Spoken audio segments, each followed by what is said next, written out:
I am reading it exactly as it is written.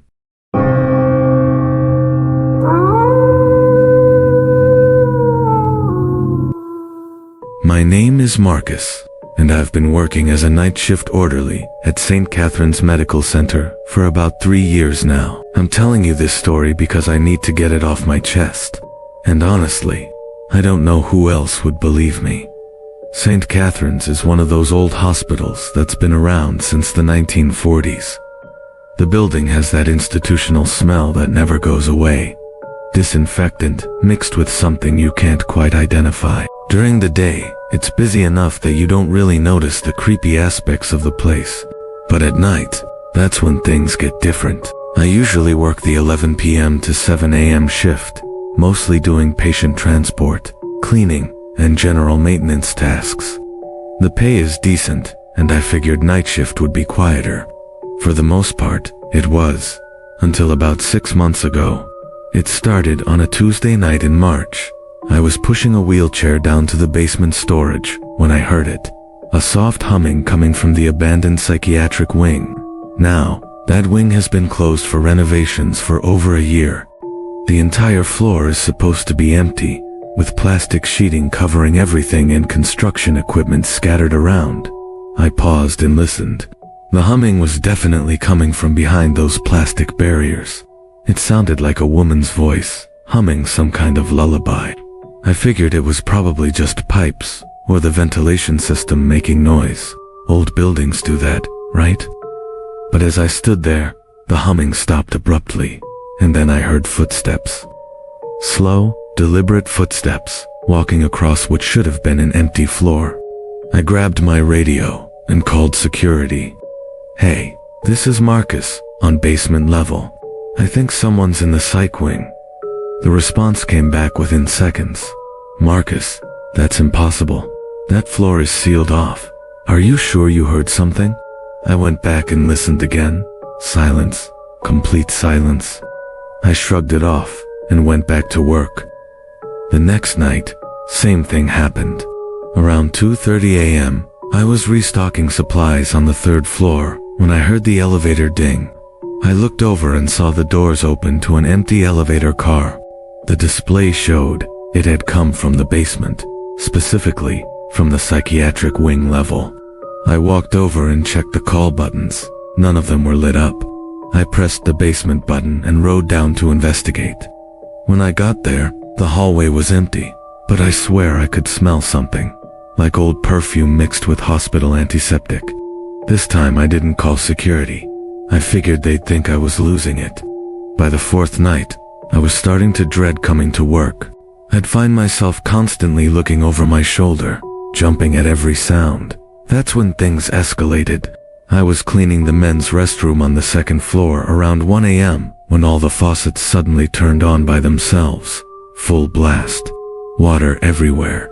I stood there for a second, completely frozen, watching the water pour out.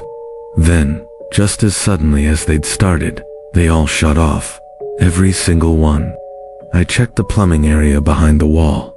Nothing seemed broken or loose. The motion sensors weren't malfunctioning either. I cleaned up the water and reported it as a minor plumbing issue in my log. The following week, I decided to do some research.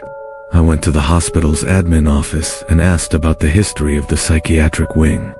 The secretary, Mrs. Patterson, has been there for like 20 years. She got this look on her face when I asked, "Why do you want to know about that place?" she asked. I told her I'd been hearing strange noises from that area during my shifts. She leaned in close and lowered her voice.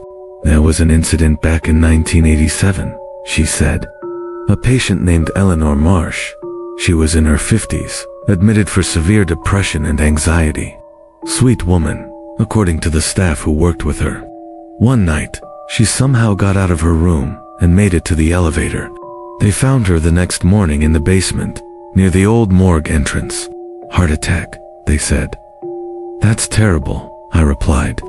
But people die in hospitals all the time, unfortunately. Mrs. Patterson shook her head. That's not the strange part. The strange part is what the security cameras caught that night. Eleanor was seen walking to the elevator around 2:30 a.m. But here's the thing.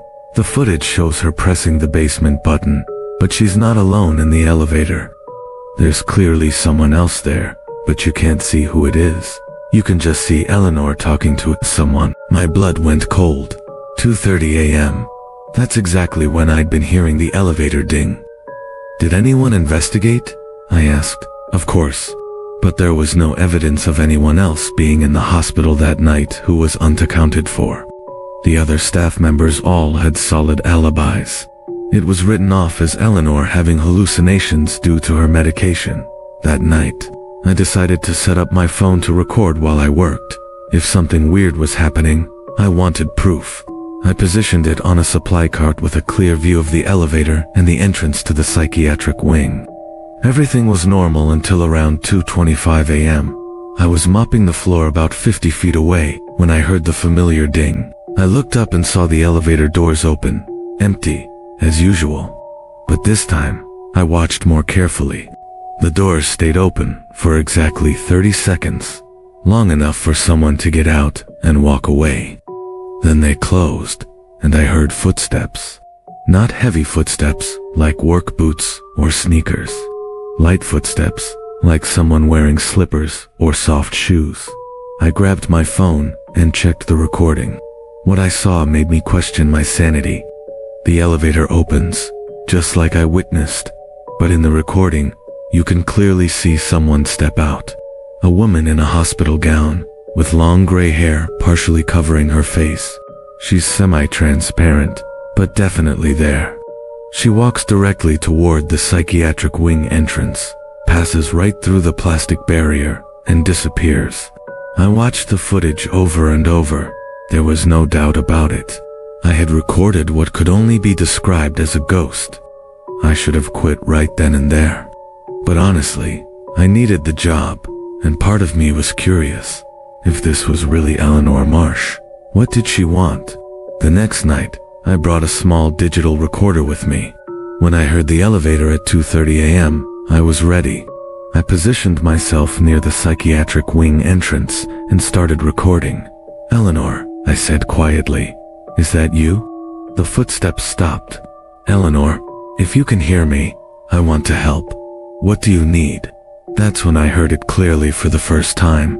A voice, soft and sad, coming from just beyond the plastic barrier. "I can't find my room," she said. "I can't find my way back to my room." I felt like my heart was going to beat out of my chest, but I managed to respond. "Eleanor, your room isn't there anymore. The wing is closed for renovation." "But I need to get back," she replied. "The nurse said I need to be in my room for the night medication." That's when it hit me. Eleanor didn't know she was dead.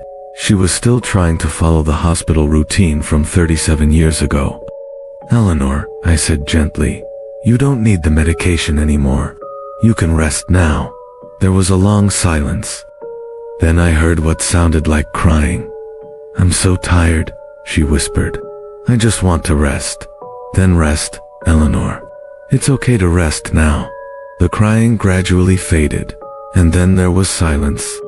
I stood there for about 10 minutes, but I didn't hear anything else. That was 3 months ago. I haven't heard the humming, the footsteps, or the elevator since that night. The faucets haven't turned on by themselves. The psychiatric wing has been completely quiet.